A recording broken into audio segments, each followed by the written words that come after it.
नमस्कार मित्रों, मैं वकील चौहान और भीमप्रा एकेडमी में आप सभी लोगों का फिर से स्वागत है। और आगे आने वाली भर्ती जो कि यूपीएसआई है, तो यूपीएसआई में हम जीएस भी देखेंगे क्योंकि जीएस का भी पोर्शन है, उसमें मैथ है, रीजनिंग है, हिंदी है। ठीक है, तो सबसे पहले पढ़ते हैं हम बायोलॉजी में सबसे पहले हम देखते हैं प्रोटीन। ठीक है, तो इसमें सबसे पहले प्रोटीन की बात की जाती है। तो प्रोटीन में सबसे पहले पूछा जाता है कि प्रोटीन की खोज किसने की थी।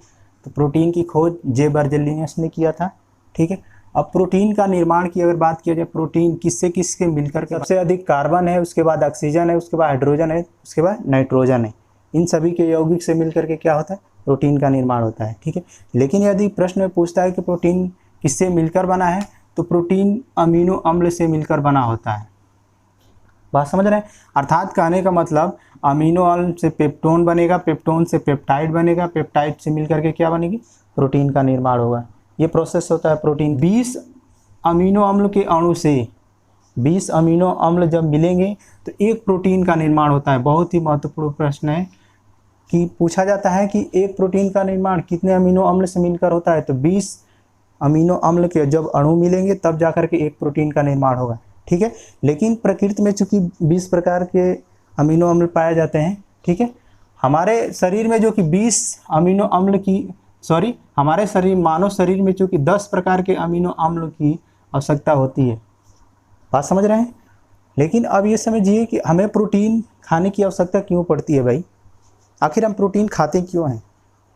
ठीक है, तो प्रोटीन चूंकि हम इसलिए खाते हैं क्योंकि शरीर का वृद्धि और विकास, सबसे महत्वपूर्ण कार्य प्रोटीन का यही होता है कि हमारे शरीर का क्या करता है, वृद्धि एवं विकास करता है।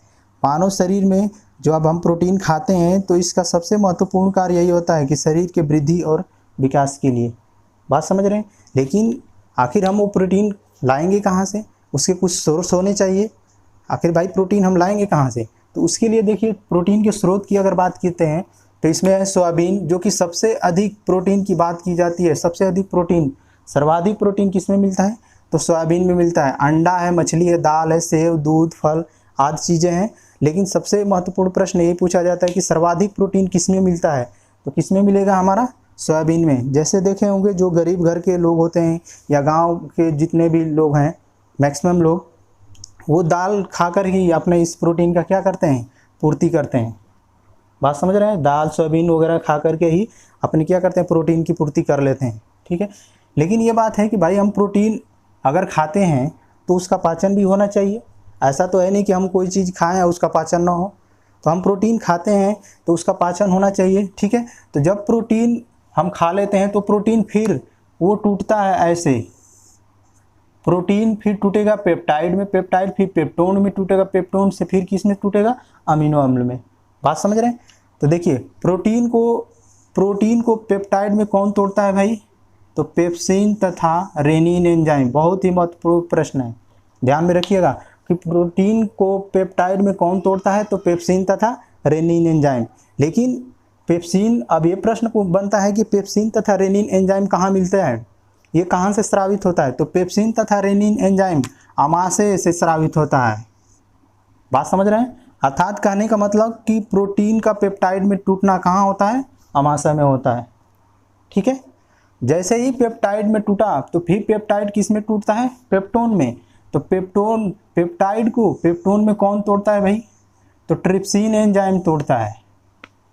ठीक है, पेप्टाइड को पेप्टोन में कौन तोड़ेगा, ट्रिप्सिन एंजाइम। और ये ट्रिप्सिन एंजाइम कहाँ से स्रावित होता है भाई, तो अग्नाशय से। ट्रिप्सिन एंजाइम कहाँ मिलता है, तो अग्नाशय। सीधे सीधे प्रश्न बनते हैं, ट्रिप्सिन एंजाइम कहाँ पाया जाता है, तो अग्नाशय में। अगर ऐसा प्रश्न बना कि पेप्टाइड को पेप्टोन में कौन तोड़ता है, तो ट्रिप्सिन एंजाइम। बात समझ रहे हैं? चलिए ठीक है, अब देखिए पेप्टोन के टूटने के बाद फिर किस में टूटेगा, अमीनो अम्ल। तो पेप्टोन को अमीनो अम्ल में कौन तोड़ेगा, एरिप्सिन एंजाइम तोड़ता है। और ये एरिप्सिन एंजाइम कहाँ मिलता है भाई, तो छोटी आंत में। ठीक है, ये छोटी आंत में क्या होगा, पेप्टोन को अमीनो अम्ल में ये छोटी आंत में क्या होगा, पेप्टोन अमीनो अम्ल में टूट जाएगा और उसको तोड़ेगा कौन, एरिप्सिन एंजाइम। बात समझ रहे हैं? ठीक है, लेकिन जैसे ही छोटी आंत में अमीनो अम्ल में ये प्रोटीन अमीनो अम्ल में टूटा, तो अमीनो अम्ल के पाचन के बाद वो किसका निर्माण होगा, जैसे ही अमीनो अम्ल में टूटेगा तो उसका पाचन होने के बाद ये तुरंत अमोनिया और यूरिक अम्ल में बदल जाएगा। बात समझ रहे हैं? इस अमीनो अम्ल के टूटने के बाद अमोनिया तथा यूरिक अम्ल में का निर्माण होता है। ठीक है, तो अब ये प्रश्न बनता है कि अमोनिया और यूरिक अम्ल का निर्माण होता है, तो आप जानते हैं कि मानव शरीर में सबसे विषैला पदार्थ है वो कौन सा है? अमोनिया। बहुत ही महत्वपूर्ण प्रश्न है, इसको ध्यान में रखिएगा कि मानव शरीर में सबसे विषैला पदार्थ कौन सा होता है? अमोनिया। ठीक है, लेकिन अब ये प्रश्न बनता है कि क्या हमारे शरीर में अगर अमोनिया रहेगा तो व्यक्ति जीवित रह सकता है? नहीं, क्योंकि अगर अमोनिया भाई शरीर में रहेगा तो निश्चित ही व्यक्ति की मृत्यु हो जाएगी, क्योंकि मानव शरीर में सबसे विषैला पदार्थ कौन सा है? अमोनिया है। तो इस चीज़ को बाहर निकालने के लिए कोई माध्यम होना चाहिए, क्योंकि अगर वो शरीर से बाहर निकालना ही निकालना है उसको, अगर नहीं निकलेगा तो व्यक्ति की मृत्यु हो सकती है। ठीक है, तो उस अमोनिया को क्या करता है? अमोनिया और यूरिक अम्ल को यकृत किस में बदल देता है? यूरिया में बदल देता है। ठीक है, तो ये भी प्रश्न कई बार आ चुके हैं कि अमोनिया को यूरिया में कौन बदलता है? यकृत। यानी यूरिया का निर्माण हमारा कहाँ होता है? यकृत में होता है। ठीक है, और यही यकृत में यूरिया का जब निर्माण होने के बाद किडनी क्या करता है? उसको फिल्टर कर करके मूत्र के माध्यम से हमारे शरीर से बाहर निकाल देता है। ठीक है, तो ये तो रहा हमारे किसका? प्रोटीन के पाचन का। ठीक है, बात समझ रहे हैं? अब देखते हैं अगर प्रोटीन की कमी हो जाए हमारे शरीर में, अगर प्रोटीन की कमी हो जाए तो कौन कौन से रोग होते हैं, तो उसको देख लेते हैं। प्रोटीन की कमी से मारास्मस रोग होता है, और ये क्या होता है? क्वाशियोकर रोग, या जिसे हम सूखा रोग बोलते हैं। ये दोनों रोग किस में होते हैं? बच्चों में होते हैं। ठीक है, तो मारास्मस रोग में ये होता है कि जैसे क्या होता है कि बच्चा पैदा हुआ तो उसके माता क्या करती है कि यही बाहरी दूध पिलाना स्टार्ट कर देगी। जैसे ही बाहरी दूध पिलाना स्टार्ट करेगी तो बच्चे को मैक्सिमम चांस होता है कि ये मारास्मस रोग होगा। इस रोग में क्या होता है कि बच्चे की जो ये चमड़ियाँ होती है बिल्कुल हड्डियों को छोड़ देता है, और बच्चा एकदम कराहने लगता है। ठीक है, बात समझ रहे हैं? और इसमें क्या होता है कि समय से बच्चे का जो तालू होता है वो भर नहीं पाता है, बच्चे का जो तालू होता है भर नहीं पाता है। और एक और कारण होता है कि अगर मारास्मस रोग जैसे ही माँ तुरंत अगर प्रेग्नेंट हो जाती है तो आने वाले बच्चे में भी मारास्मस रोग होने की संभावना हो जाती है। तो ये मैक्सिमम 18 माह तक के बच्चों को मारास्मस रोग होता है। ठीक है, लेकिन क्वाशियोकर रोग 1 से 4 वर्ष के बच्चे तक को भी होता है। ठीक है, ये जिसको हम सूखा रोग बोलते हैं। इसमें क्या होता है कि पेट बाहर निकल जाता है।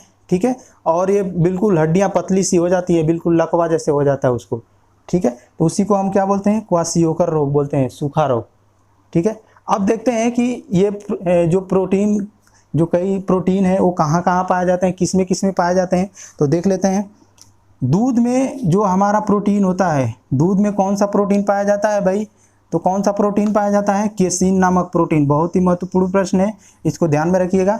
दूध में कौन सा प्रोटीन पाया जाता है? Casein protein. और इस केसीन प्रोटीन का पाचन कौन करेगा? रेनिन नामक एंजाइम करता है। ये लिख लीजिएगा आप लोग कि केसीन प्रोटीन का पाचन कौन करता है? रेनिन नामक एंजाइम करता है। ठीक है, गेहूं में कौन सा प्रोटीन पाया जाता है? तो ग्लूटेलिन्स नामक प्रोटीन गेहूं में पाया जाता है। दाल की बात की जाए तो दाल में प्रोलामिन्स नामक प्रोटीन पाया जाता है। रक्त में कौन सा प्रोटीन पाया जाता है भाई? तो फाइब्रिन नामक प्रोटीन पाया जाता है, जिसके कारण से वो क्या होता है? रक्त को थक्का बनाने में क्या करता है? सहायता करता है। ठीक है, मक्का, बाजरा और ज्वार में जेइन नामक प्रोटीन पाया जाता है। बात समझ रहे हैं? जौ में कौन सा प्रोटीन पाया जाएगा? होर्डिंग नामक प्रोटीन पाया जाता है। ठीक है, जौ में कौन से प्रोटीन? होर्डिंग नामक प्रोटीन पाया जाता है। और एक कई बार प्रश्न आ चुका है कि सबसे पुराना प्रोटीन कौन सा है? तो होर्डिंग सबसे पुराना प्रोटीन है। ध्यान में रखिएगा, क्योंकि मानव ने सबसे पहले किसकी खोज की थी? जौ की। इसलिए सबसे पुराना प्रोटीन कौन सा होता है? होर्डिंग। ठीक है, मूंगफली की बात की जाए तो मूंगफली में कौन सा प्रोटीन पाया जाएगा? एरेचिन नामक प्रोटीन पाया जाता है। एरेचिन प्रोटीन किस में पाया जाएगा? मूंगफली में। ठीक है, बाल, नाखून, खुर, सींग में कौन सा प्रोटीन पाया जाता है? कैरोटीन। हालांकि कैरोटीन एक प्रकार का विटामिन है जो गाजर में ज़्यादातर पाया जाता है। ठीक है, मकड़ियों के जाले आप देखे होंगे, मकड़ियों के जाले एवं रेशम में कौन सा, रेशम के जो धागे होते हैं उसमें कौन सा प्रोटीन पाया जाएगा? फाइब्रोइन। फाइब्रोइन नामक प्रोटीन किसमें पाया जाता है भाई? तो मकड़ियों के जालों एवं रेशम के धागे में ये प्रोटीन पाया जाता है। ठीक है। न्यूक्लिक अम्ल तथा हीमोग्लोबिन में कौन सा प्रोटीन पाया जाएगा? हिस्टोन नामक प्रोटीन पाया जाता है। बात समझ रहे हैं? और काजू, बादाम, अखरोट में कौन सा? एमेंडीन नामक प्रोटीन पाया जाता है। ठीक है। काजू, बादाम, अखरोट में एमेंडीन नामक प्रोटीन पाया जाता है। तो ये जितने भी हमारे महत्वपूर्ण प्रश्न हैं प्रोटीन से बनने वाले, सारे मैंने लिखा दिए हैं यहाँ पर। ठीक है। आप चाहें तो स्क्रीनशॉट इसका ले सकते हैं और ये सारा चीज़ बिल्कुल जैसे ही हमने लिखाया है बिल्कुल इस डायग्राम विधि से पढ़ें, निश्चित ही आपको सफलता मिलेगी। ठीक है। बात समझ रहे हैं? इस डायग्राम विधि से अगर पढ़ते हैं तो निश्चित ही बहुत आसान विधि से आपको जीएस तैयार हो जाएगा। ठीक है। मिलते हैं नेक्स्ट वीडियो में, और वीडियो को शेयर और सब्सक्राइब जरूर करें। बताइएगा कि ये वीडियो आपको कैसा लगा। ठीक है। मिलते हैं नेक्स्ट वीडियो में। Thank you.